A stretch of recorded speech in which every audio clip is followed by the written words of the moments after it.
So no, I never wanted to be in politics.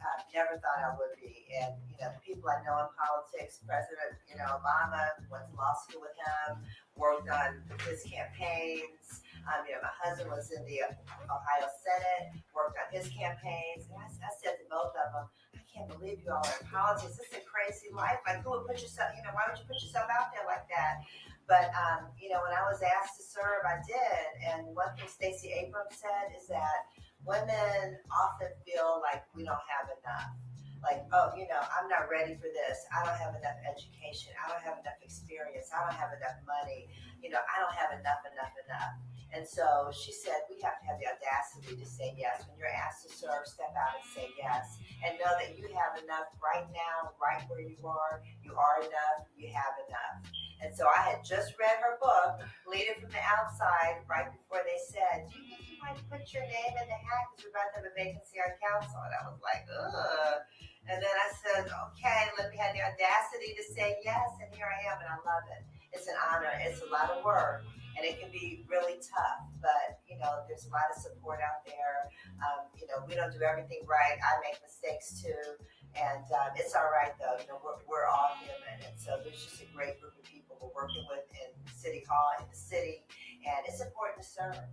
So there are 9 city council people, and what the top 9 get on council. It doesn't matter what party you're from. You might be independent. As long as you're at the top, one of the top 9 vote getters, you get a seat on city council, and then the mayor appoints a vice mayor. Okay. And so I have the same amount of votes, the same power as everybody else on council. We're all equal.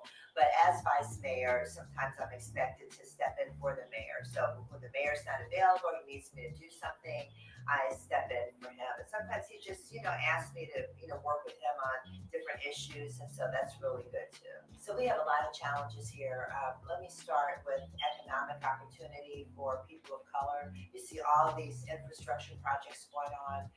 And in the past, Black businesses, women-owned businesses have not gotten a piece of the pie. And that hasn't been good for us. We need to be in there. We need to make sure we're part of it. Now, we might not be as big as these big companies that have been doing this for generations, but give us a part of that so that we can grow. Give our Black businesses and women-owned businesses opportunities so that our businesses can grow, so that we own something too. So that's a big part of it. Jobs for youth is part of that economic opportunity, because you see there's a lot of gun violence out there, and it's rooted in poverty. People out there who are really struggling, who are really desperate, we just can't have that. So the gun violence is a huge part of that as well. And then the basic needs, affordable housing is something, we keep talking about.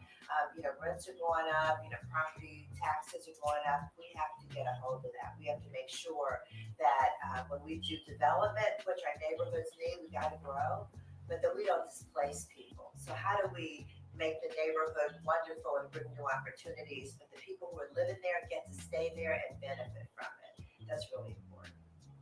Audio Jungle.